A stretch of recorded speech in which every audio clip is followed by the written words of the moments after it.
Isa-isang tinalakay na House Justice Committee ang mga batayan ng ikatlong impeachment complaint laban kay Vice President Sara Duterte.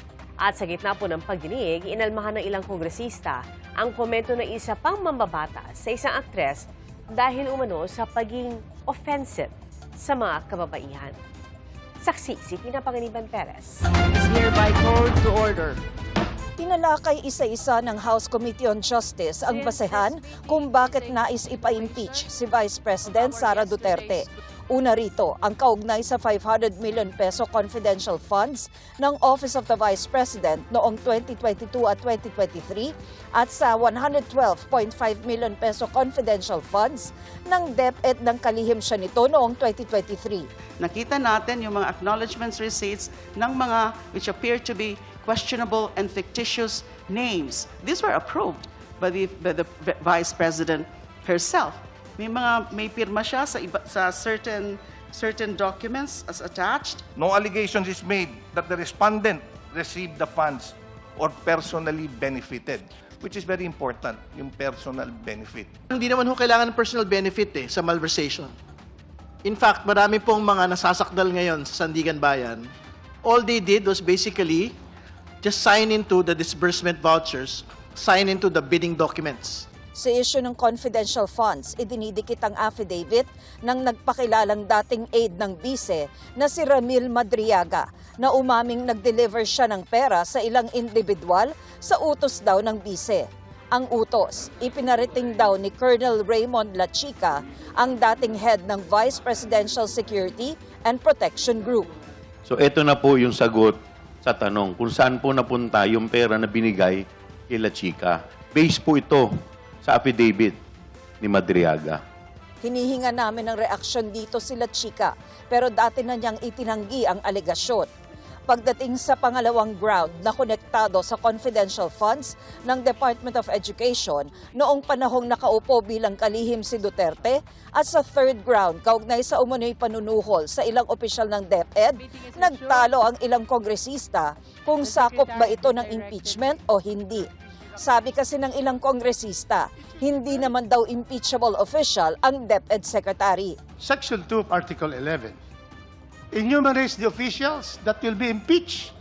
I cannot see here the Secretary of DepEd to be impeached. In other words, Madam Chair, these allegations about actuations of Vice President Sara as a duly appointed Secretary of Education is not within the jurisdiction of an impeachment court. Pero pag kontra ng ilan, hindi pwedeng ihiwalay ang pagiging VP at pagiging DepEd Secretary ni Duterte dahil iisang tao lang siya. Hindi ho pwedeng gano'n na kung ano lang ang ginawa bilang VP, hindi yung as DepEd Secretary. Otherwise, I can just commit violations, I can just commit offenses and skirt accountability.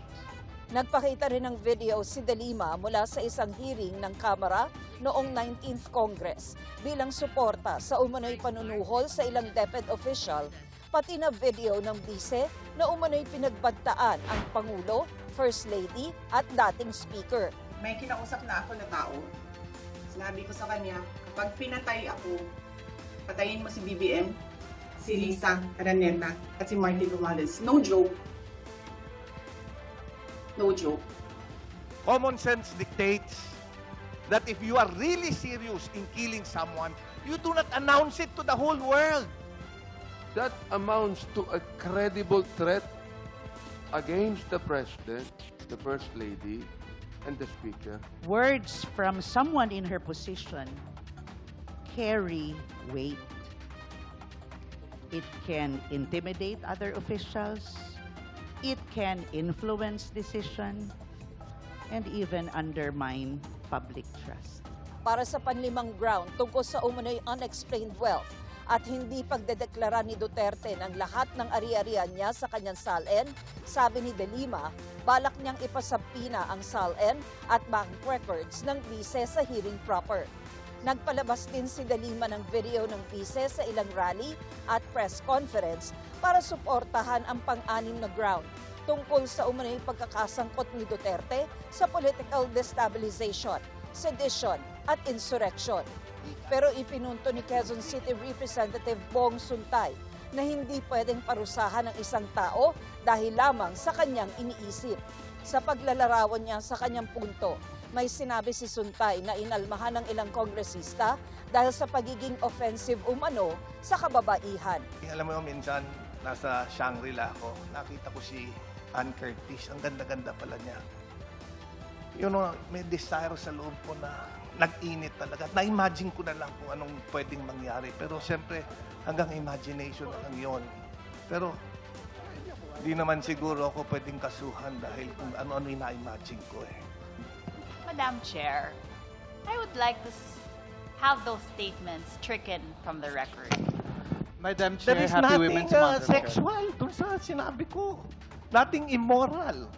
It's just, I said, may na-imagine ako. I think there is nothing wrong. Sa botong 13 yes, 2 no at 2 abstain, binura ang komento ni Suntay tungkol sa aktres na si Ann Curtis. The chair Yes. would like to state that if the manifestation of the justice member offends the sensitivity of the justice members, then it means that we are crossing the boundaries already. Madam Chair. After all, we rule here by the judgment of the justice members. Para sa GMA Integrated News, Tina Panganiban Perez ang inyong saksi. Mga kapuso, maging una sa saksi. Mag-subscribe sa GMA Integrated News sa YouTube para sa iba't ibang balita.